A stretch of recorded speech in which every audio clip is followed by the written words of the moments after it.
I couldn't believe the nonsense that Nikki, my wife of 7 years, had just thrown in my face. In just a few minutes, I learned just how little she thought of me. Here we are at a mountaintop resort, attending a 4-day bachelorette gala for her older sister Kirsten, who was getting ready to marry for the 3rd time. I couldn't help but wonder how she managed to sucker her current fiancé. Was it her money, or did she threaten to sue him? I figured that being a lawyer, she no doubt had him sign the mother of all prenuptial agreements, probably while undergoing some form of medieval torture. The previous day, Wednesday, we decided to take advantage of one of the public hot tubs the facility offered. Kirsten had warned there might be naked men in the hot tubs earlier that day. I thought she was just pulling our legs, but she wasn't. It seemed the hot tubs here were clothing optional. After we got in the water, I noticed the 5 guys across from us appeared to be naked. My assessment proved to be correct when they got out of the tub, dried off, and sat in their lounge chairs, not caring that they were exposing themselves to us. One guy, however, a tall, muscular man with long hair tied in a ponytail, lay on the grass next to the hot tub on his side with one leg up. I noticed Nikki staring at him, her eyes glazed. I suppose I should back up and tell you a bit about us. My name is Ned Carson, and my wife is Nikki. I'm 39 years old and she's considerably younger, having just turned 32. I used to be a police officer but was wounded in the line of duty.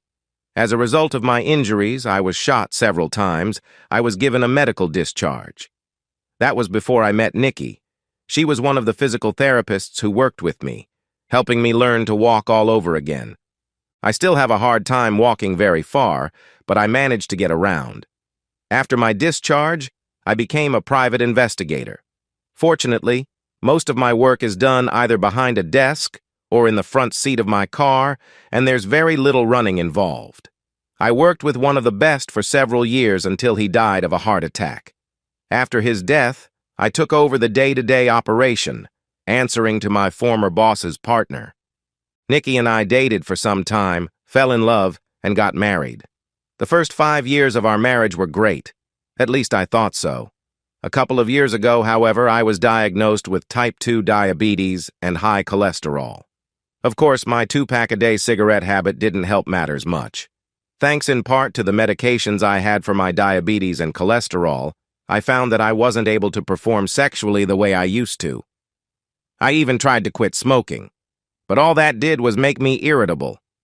At first, Nikki said she understood, and we did the best we could. Even if I couldn't maintain an erection for very long, I still satisfied her with other things as best as I could. She seemed to enjoy it anyway, and I always made sure she was happy. But something changed in the last couple of years.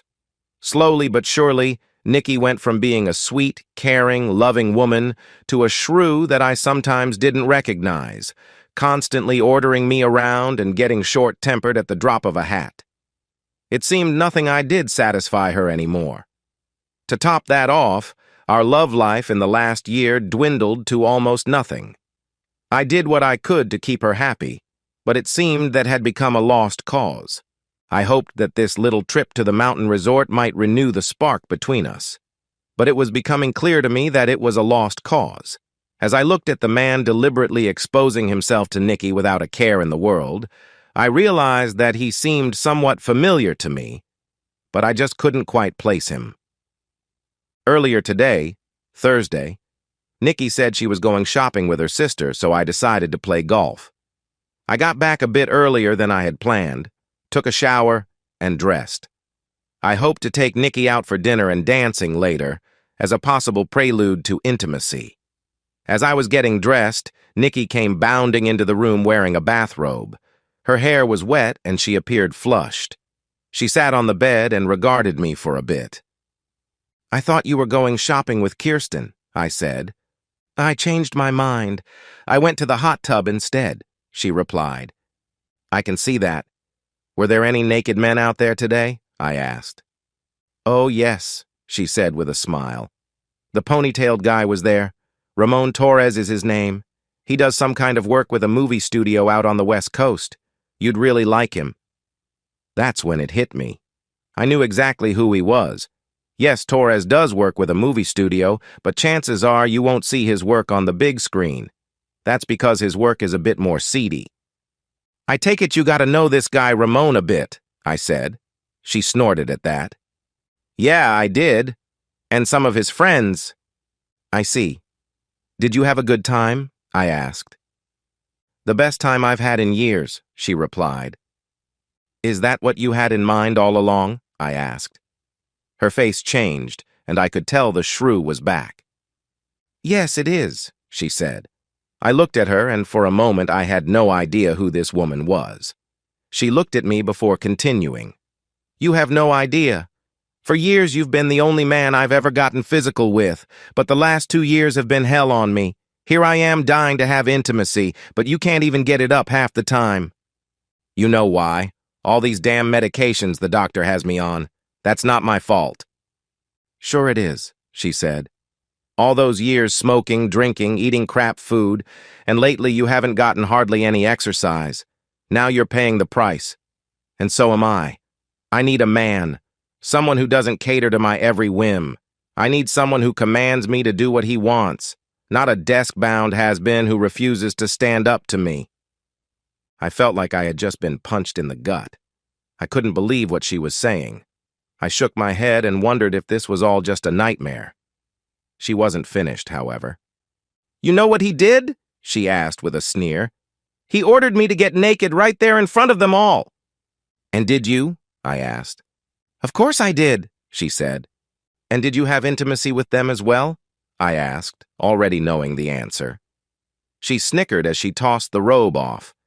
I could see the bruises and bite marks on her body. Have intimacy? She asked sarcastically. Yes.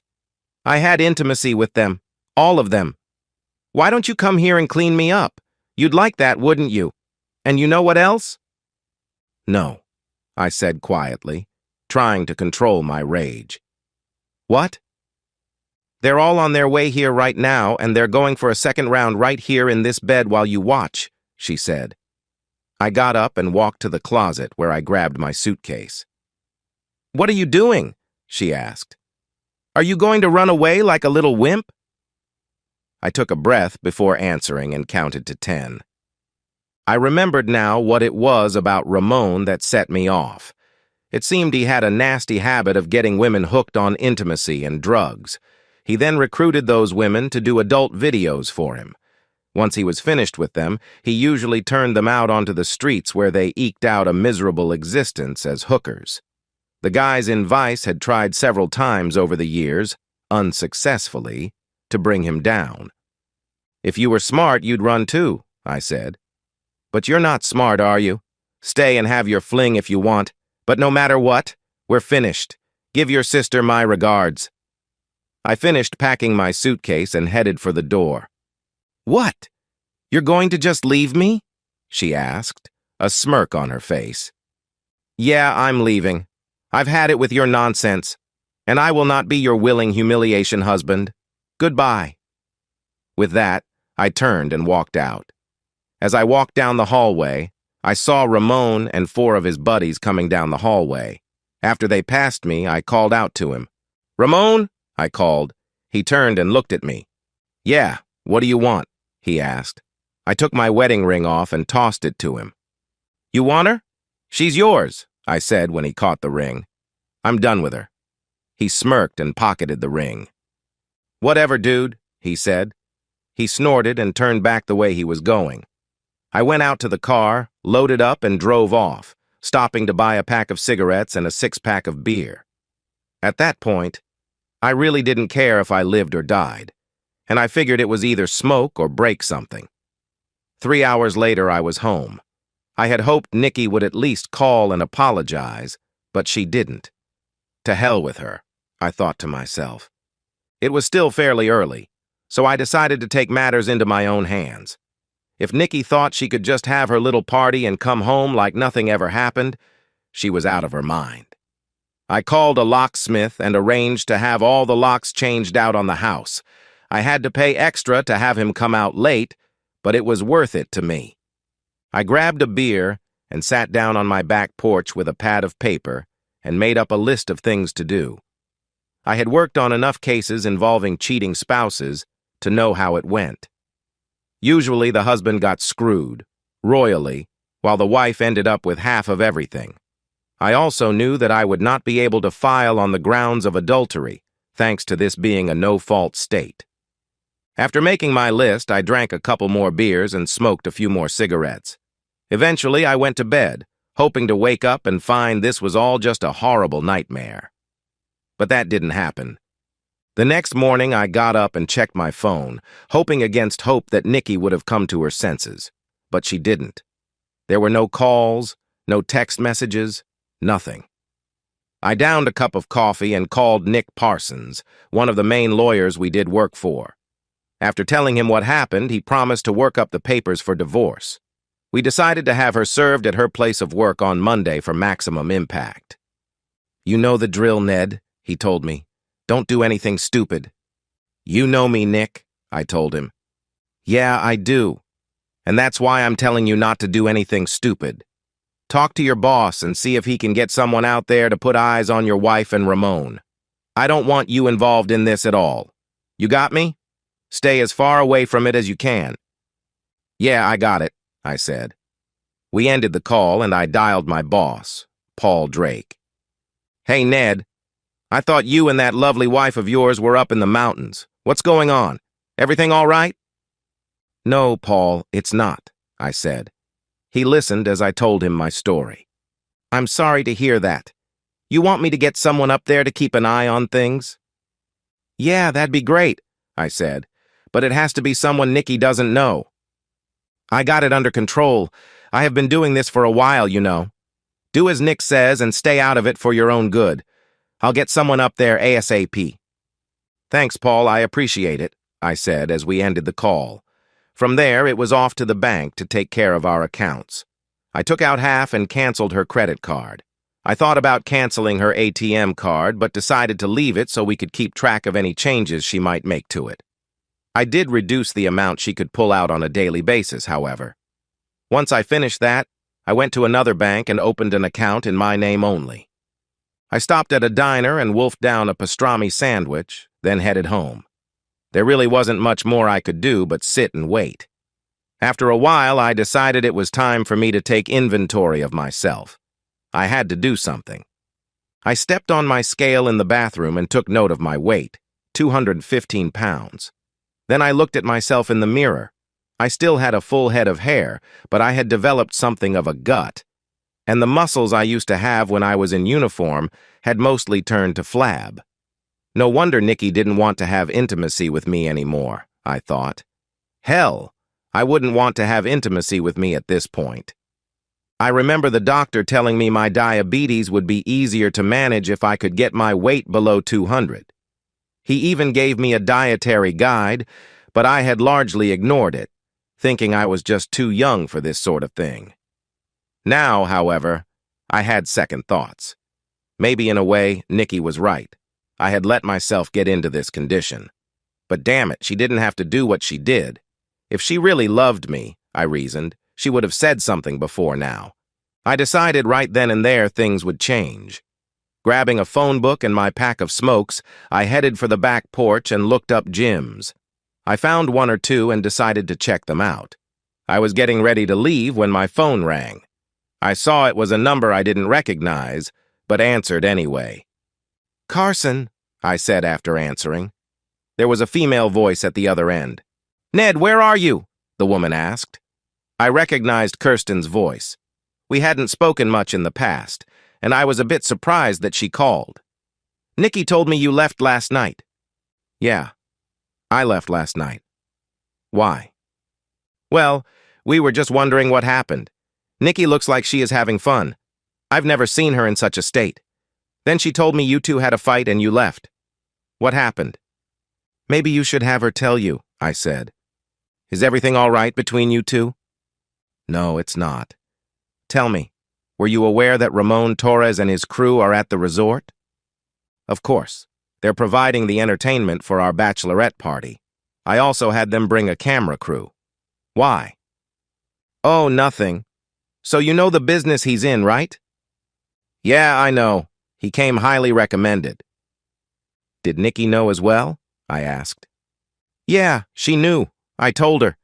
Frankly, I was a bit surprised when you showed up. This was just supposed to be a girls' thing, you know. But I figured if you two were into this thing, it wasn't really any of my business. So you knew she intended to humiliate me? I asked. Yeah, we all did. I thought, to each his own. Why? Is there a problem?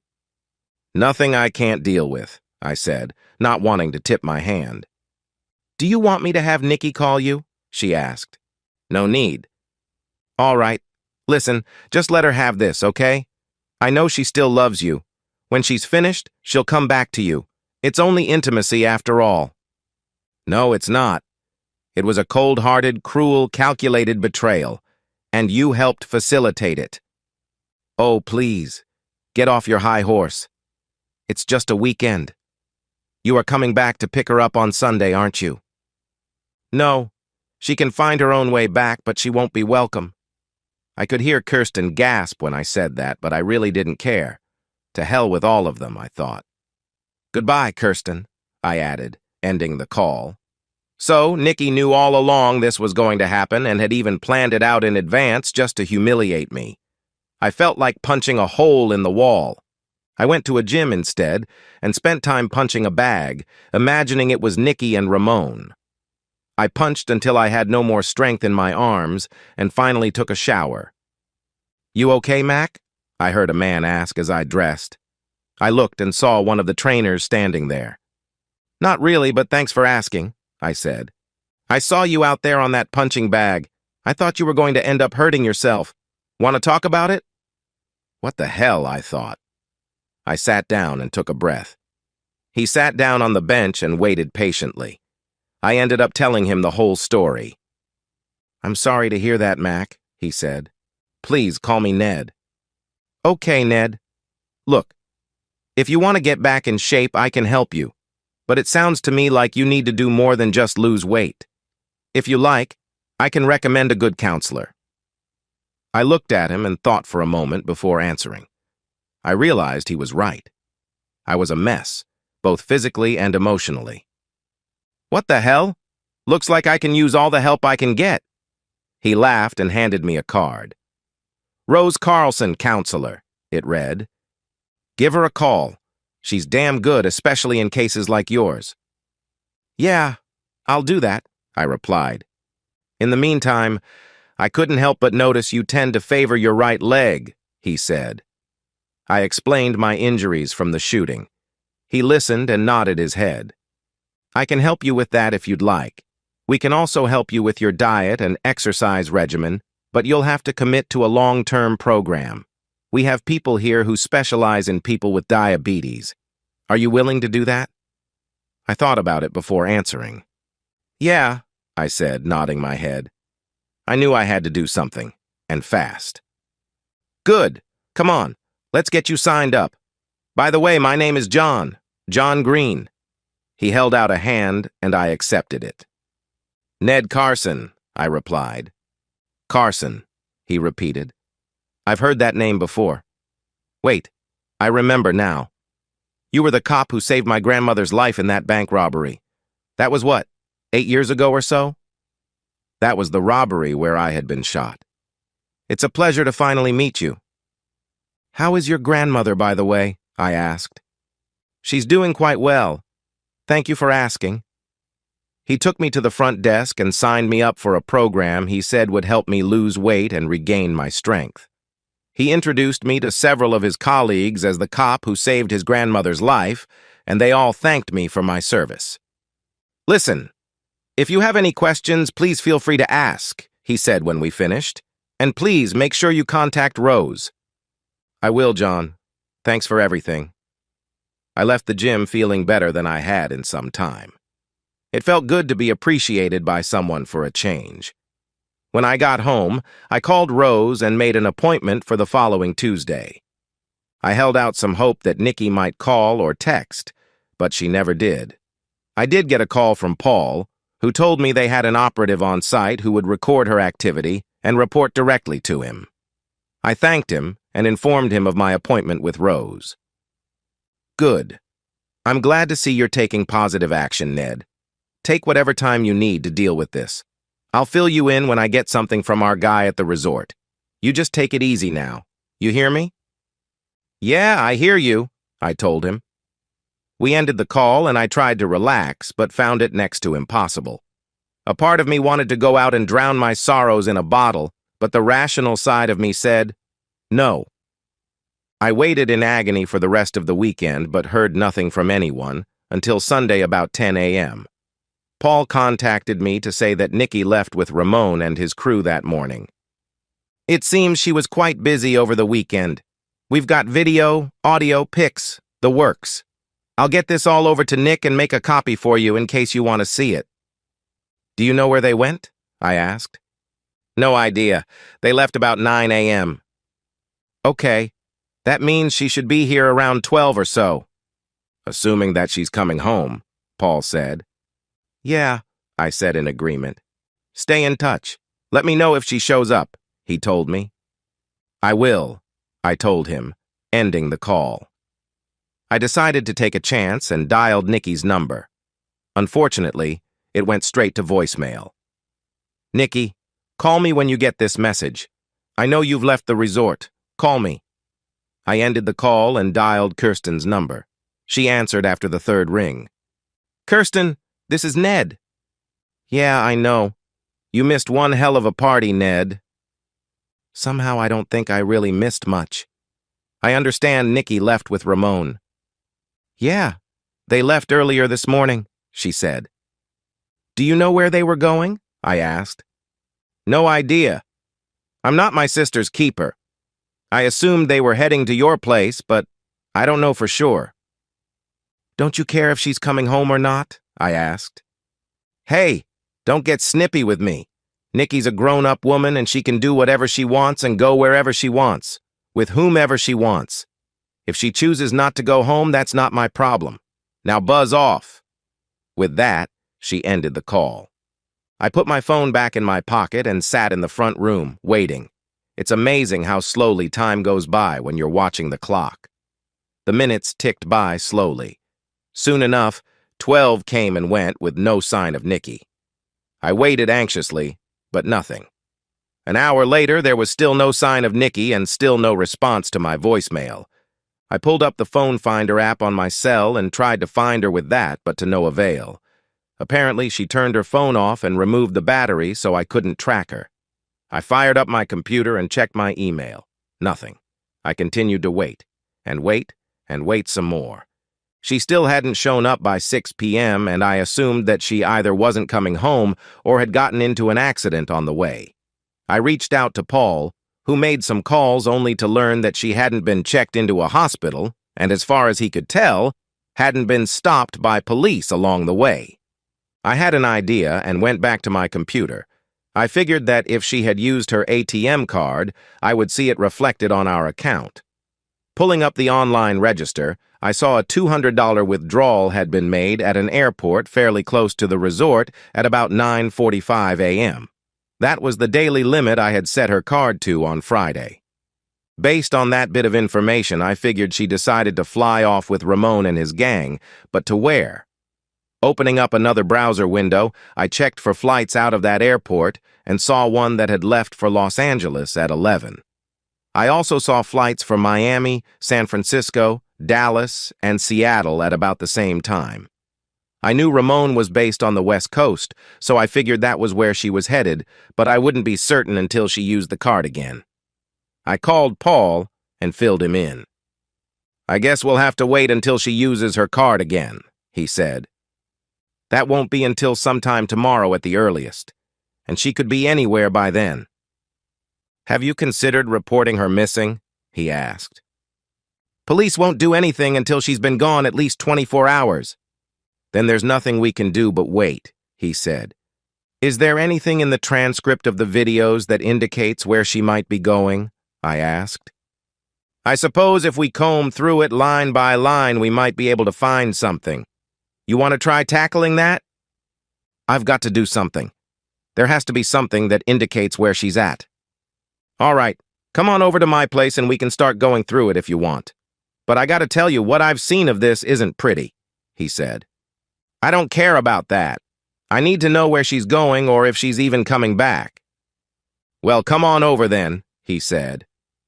We ended the call, and I drove to Paul's house as fast as I legally could. When I got there, his wife, Donna, answered the door and let me in.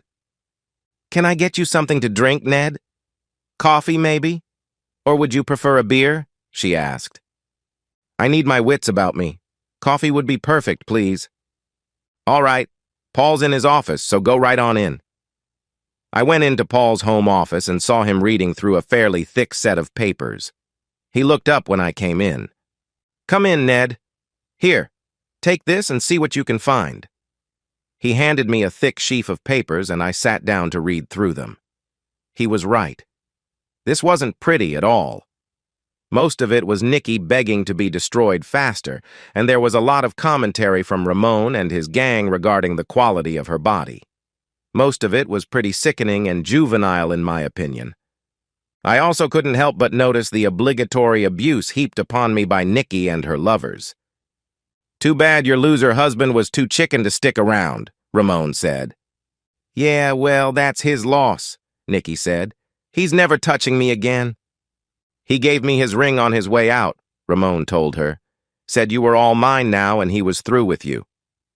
Maybe I'll pee on it for old time's sake, she said. At that moment, I wondered what it was I had ever seen in her.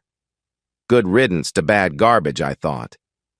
We kept looking through the transcripts trying to find a clue. Suddenly, Paul yelled out, Wait, I think I found something. What? I asked. This was late Saturday night, about 11:45 p.m. Here, read this. Tell me what you think. I took the transcript from him and began reading a few lines above where he indicated to get better context. God, this is the best body we've had in a while, boss, said one of Ramon's flunkies. We could make a ton off this body. Think so? Ramon asked. Oh, yeah, another flunky said. What about it? You up to making some real money with this fine body of yours? I'm not that kind of girl, Nikki said. Nah, baby, I'm talking movies, online videos, Ramon said. You got a killer body and a pretty face. All you gotta do is what you're doing right now. You're a natural at this. I've been thinking of a whole new line of humiliation videos and you'd be perfect. Yeah? When would I get to start? She asked. We can leave right after the party here if you want. We'll set you up with a nice apartment in LA and you work strictly for me. Of course, I get a cut of everything, but you could make a hell of a lot of money if you do enough videos. Can I get more of that white stuff you gave me earlier and some of that ecstasy? She asked. All you want, baby. You mean I get to do this and I get paid and I get to humiliate losers like Ned? That's right, Ramon said. Count me in, she replied. What about your loser husband? One of the flunkies asked. You gonna tell him? Forget him. He's history. He'll never see me again. When do we leave? Tomorrow morning, Ramon said. We leave here at 9 a.m., go to the airport, then fly out west. Let's do it, she replied. I handed the transcript back to Paul. We got this on video? I asked him. Yeah, let me just get the disc and cue it up, he said. He pulled out one of the discs and inserted it into his computer, then started the video, forwarding it to the timestamp in the transcript. He looked at me before starting. You ready for this? He asked. Let's get it over with, I said. He started the video, and I could see it was taken through the window of the room Nikki and I had. Ramon was next to her, and they were surrounded by his flunkies, one of whom held a camera. Next to them was a tray holding a few lines of what looked like coke. I could tell from the way she was acting that she was high on something, perhaps coke. I looked to see if I could spot anyone else, but I couldn't. I would not have been surprised to see Nikki's sister in the middle of all this. We watched the video, following along with the transcript. I've seen enough, I said, disgusted. Turn it off. Paul turned the video off and looked at me. Well? He asked. She's clearly doing this of her own volition, even though she's high on coke and God only knows what else. So kidnapping's out of the question. And I didn't see Kirsten anywhere in this video, so it's doubtful she knows anything. Even if she did, she wouldn't say. But we still have to make a good faith effort to locate her so we can have her served. You know anyone out in L.A.? Please, Ned. You know I have contacts all over the place. I'll make some calls, see what we can come up with. When you find her, let me know, please. I want to be the one who serves her papers. No way, Ned. Not gonna happen. I know you've been hurt bad, but you are not to get any deeper in this than you already are. I know you. You'd do something stupid and I'd have to fly out there to get you out of jail. You stay right here. Let Nick and I take care of this. So help me. I'll have your license pulled if you even think about going. Okay, I said, putting my hands up.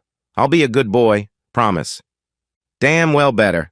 Let me make some calls, then I'll get with Nick. Don't worry, I'll make sure you stay in the loop. Now go on home, drink a beer, relax, watch some TV. In fact, why don't you take a few days vacation? I can't do that, Paul. I have things to do. I got it under control, Paul said. Consider this an order. You're on vacation. Effective immediately. All right, I'm on vacation. I'll be a good boy and go home. We shook hands and I headed out, thanking Donna for the coffee. I thought again about getting a beer, but changed my mind and drove home. It was a good thing since I heard the house phone ring just as I walked into the front room. Hello, I said when I answered. After seeing Kirsten's number come up, I pressed the button on my machine to record the call. Hello, Ned. This is Kirsten. Yes, I know. And you should know I'm recording this conversation. I hope you don't mind. Not at all.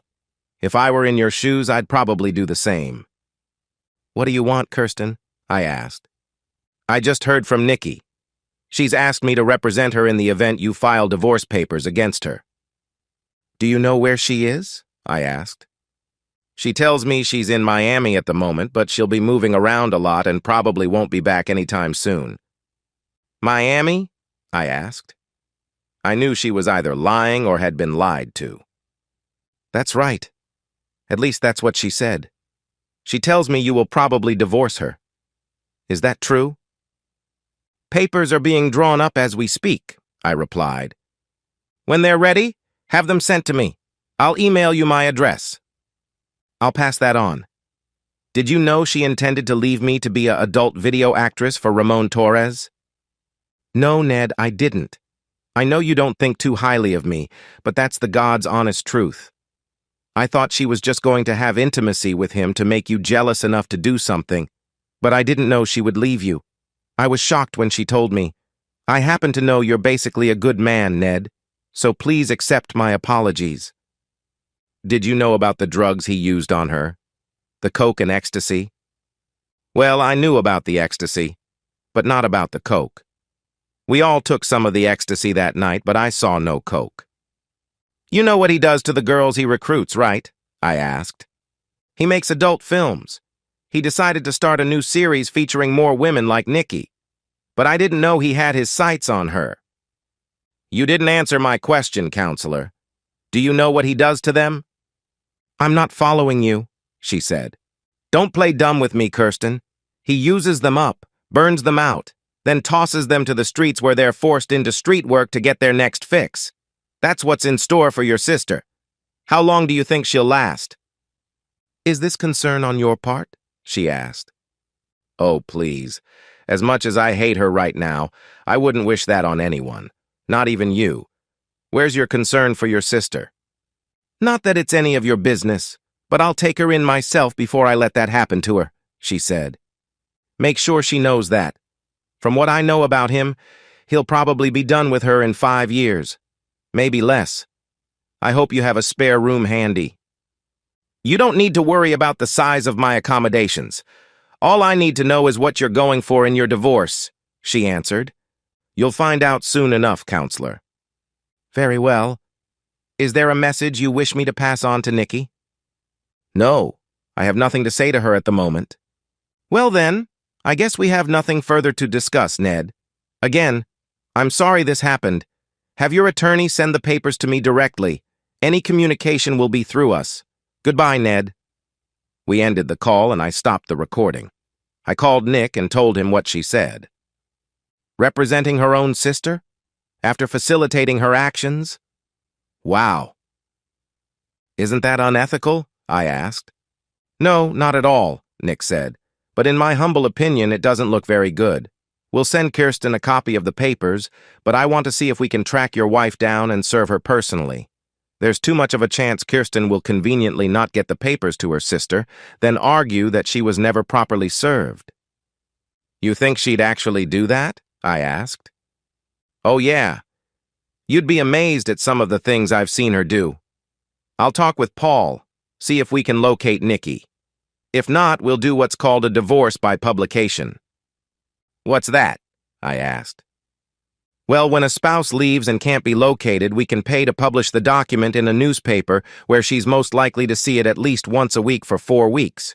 If it turns out she's in the Los Angeles area, as we believe, we'll run it both here and in the LA Times. That way, we can show the court we've jumped through all the necessary hoops to have her served. That's in addition to sending a copy of the paperwork to Kirsten, right? I asked. Absolutely. Just because we send it to her doesn't mean that Nikki will get served, Nick said. We talked for a while longer before ending the call. I grabbed a bite to eat, smoked a cigarette, then headed to bed. Over the course of the next few weeks, we had monitored Nikki's ATM card usage and determined that she was most likely in the area of Long Beach, California. Paul reached out to his contact in Los Angeles and learned that investigators had spotted her in several nightclubs where she did stage performances, but they were never able to pin her residence down to one specific place. Pat Silva, Nikki's supervisor at the clinic where she worked as a therapist, called to ask about her since she hadn't bothered to report for work. I calmly told her that Nikki had decided upon a career change. What do you mean a career change? Pat asked. You haven't heard? She's decided to go into the adult videos business. What? Pat asked, incredulous. Yes, she wants to be a drug-addicted adult video star. She's somewhere in Southern California pursuing her dream even as we speak. I'm surprised she didn't tell you. Ned, you'd better not be pulling my leg, Pat said. I'm sorry, but it's true. So she's not coming back then? Pat asked. I'd be very surprised if she does. Okay. I'll process her final pay and get it out. Is there an address I can send this to? For now, you can just mail it here. I'll get it to her attorney. Okay, Ned. I'm sorry to hear about this. We'll miss her. Thanks, Pat, I said, ending the call. I got Nikki's final pay and forwarded it to Kirsten as promised. I don't know if she ever got it to Nikki. Frankly, I didn't care. I started my counseling sessions with Dr. Carlson Rose. She was a very good counselor and listened to what I had to say. At first, I thought she would give me a bunch of psychobabble, or maybe even blame me for what Nikki did. But she didn't, much to my surprise. By the end of the first month, I was beginning to feel much better about myself. My time at the gym was also quite helpful. I had managed to lose a few pounds and had developed a diet that I could actually live with. John helped considerably, and soon I could see the old me start to reappear in the mirror. Nick had been busy as well. After drawing up the heavily one-sided petition for divorce, he published it in the local paper and in the LA Times, twice a week for 4 weeks. Toward the end of the 4th week, he sent a courtesy copy to Kirsten, who wasn't very happy. She demanded a meeting with myself and Nick as soon as possible.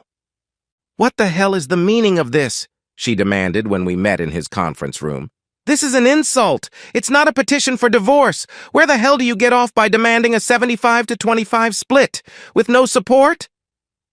The real insult is what your client did to her husband, with your help, I might add.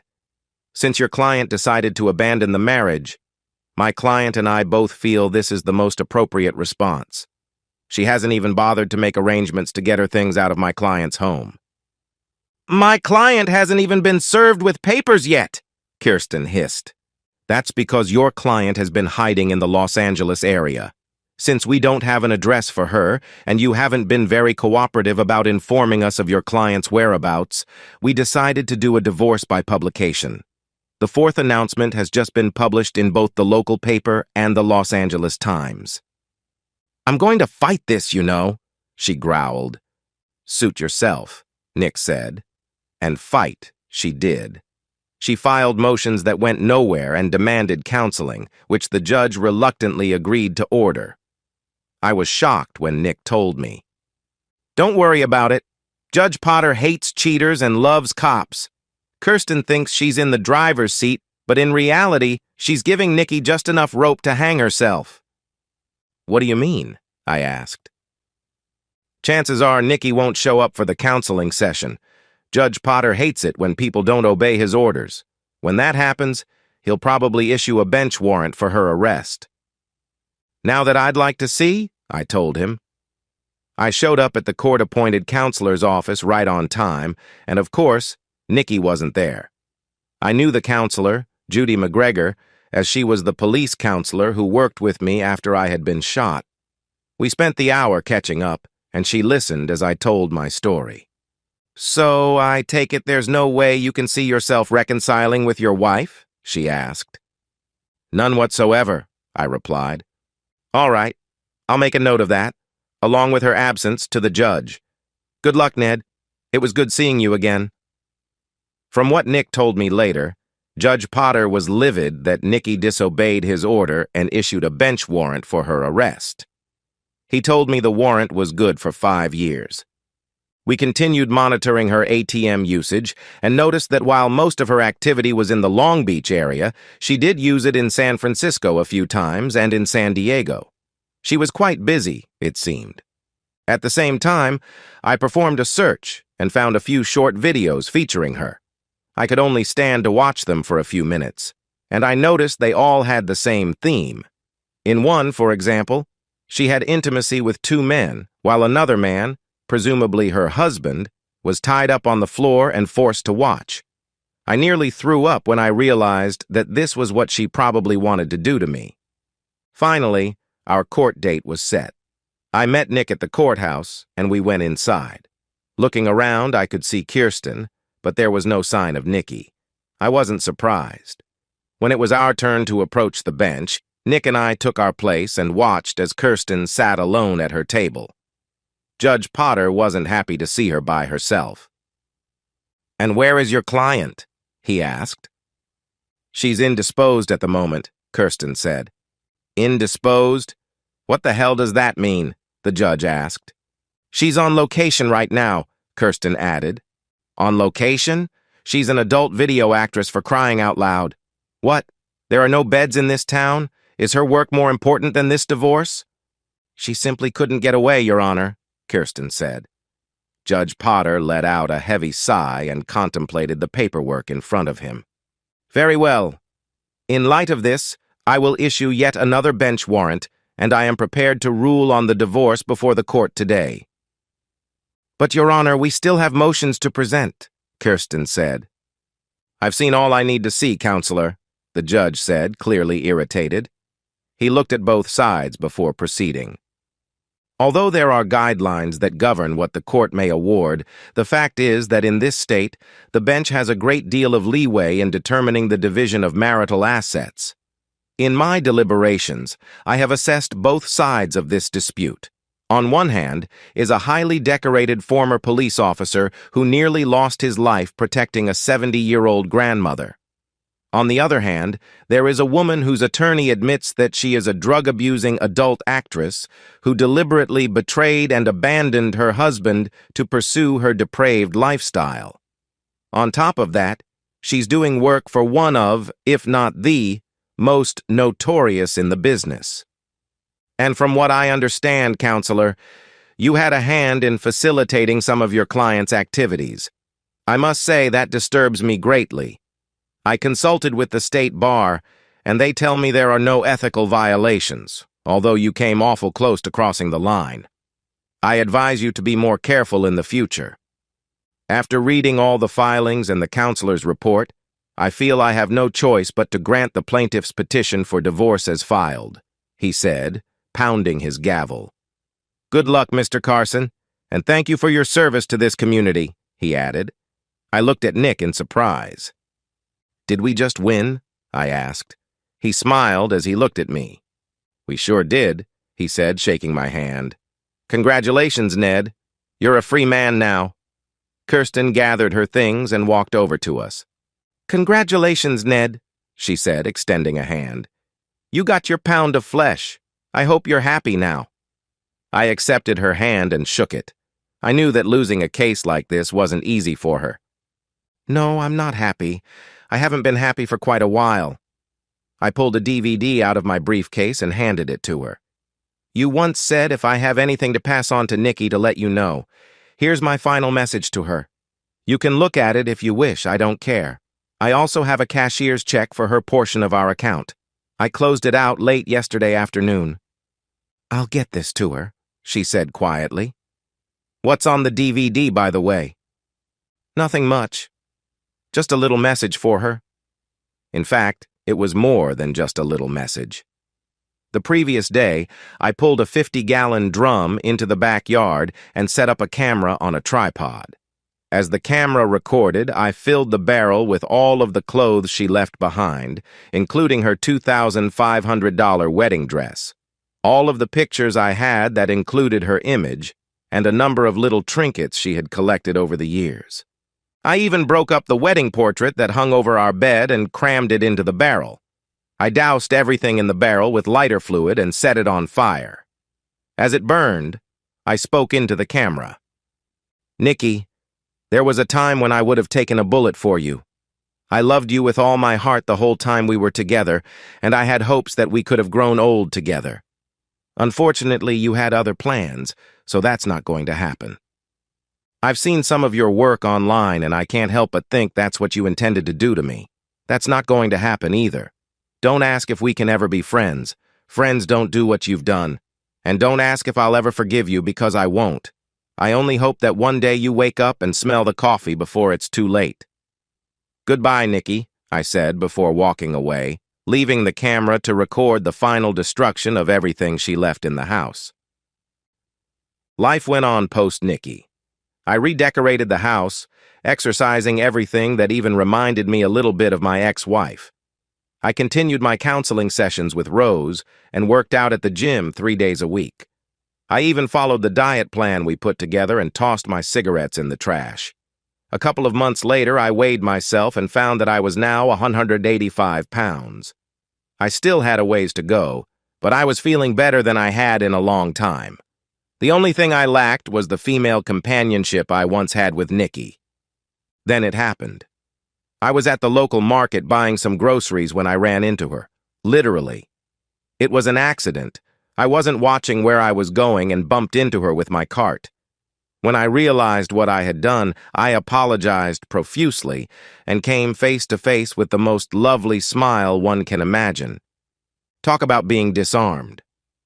For a second, I forgot to breathe. Then I introduced myself and noticed she wasn't wearing any rings.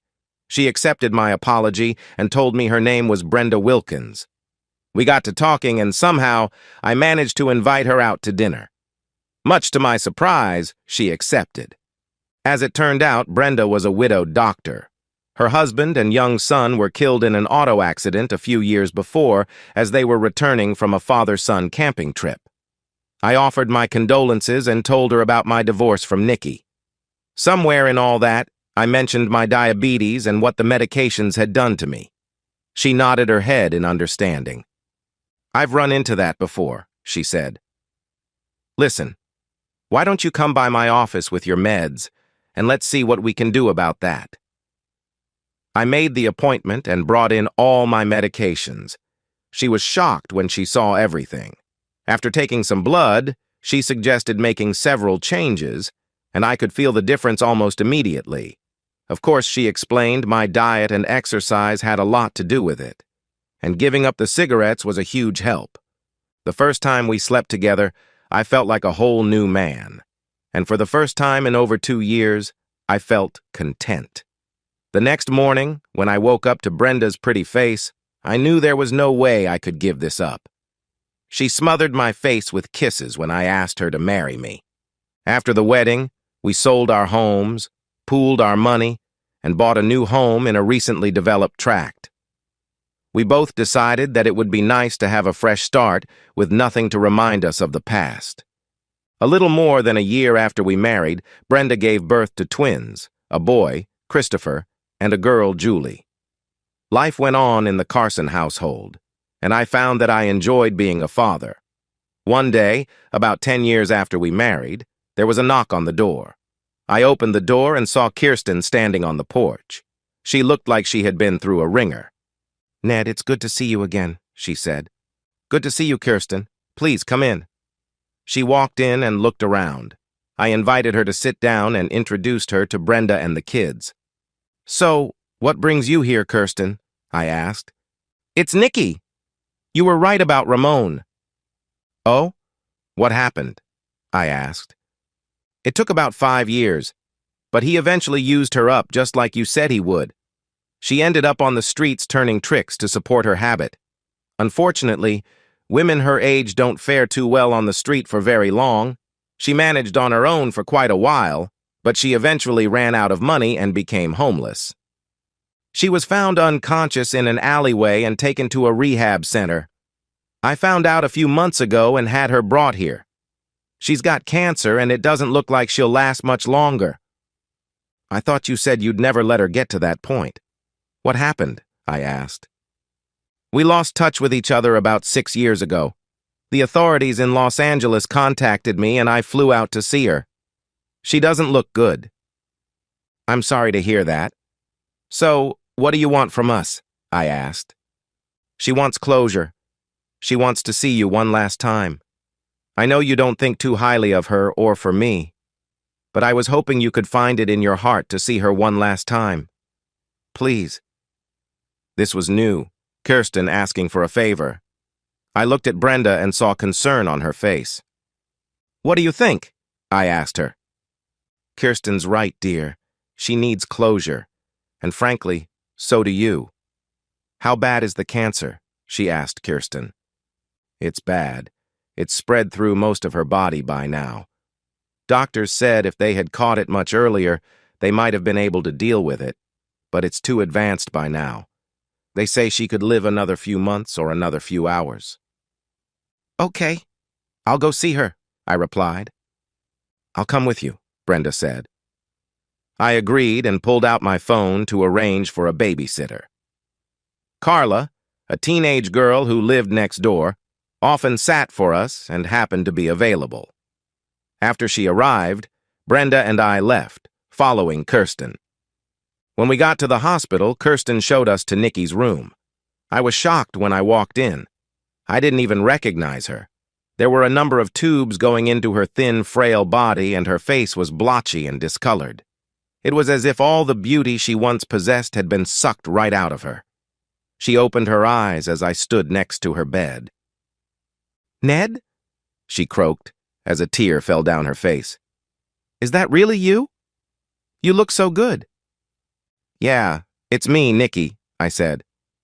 "Oh, Ned, I'm so sorry. I messed up so bad. I messed everything up. I know you said you'd never forgive me, but I'm begging you. Please, it hurts so bad. Forgive me?" I looked at Brenda and saw a tear slide down one cheek. I knew what I had to do, and it would be the hardest thing I had ever done. I sat down and took one of her hands. It felt cold to the touch. "It's all right, Nikki. I forgive you." She broke down sobbing and grabbed my shirt with her other hand. I held her and let her cry on my shoulder. A few minutes later, a nurse came in, looked at her chart, and injected something into her IV. "This will help her get some sleep," she said before walking out. I looked and saw she was already falling asleep, so I put her head back on her pillow. "Thank you for coming in," Kirsten said. "You're welcome. How long will you be here?" I asked. "I'm staying until the end," she said quietly. "I've got my laptop and I'm working remotely. I've already made all the arrangements. There won't be a memorial service. She didn't want that." "What happened to Ramon?" I asked. She opened her purse and pulled out a folded piece of newspaper. After he turned her out, he recruited another girl. Her husband didn't take too kindly to that and killed him, rather brutally. I scanned the article quickly. The mutilated body of noted Ramon Torres was found in an abandoned Ontario warehouse Saturday morning, the article said. Mutilated? I asked Kirsten. Yeah. From what I was told, his Johnson was cut off and shoved in his mouth before he was decapitated. His arms and legs were cut off and he was disemboweled.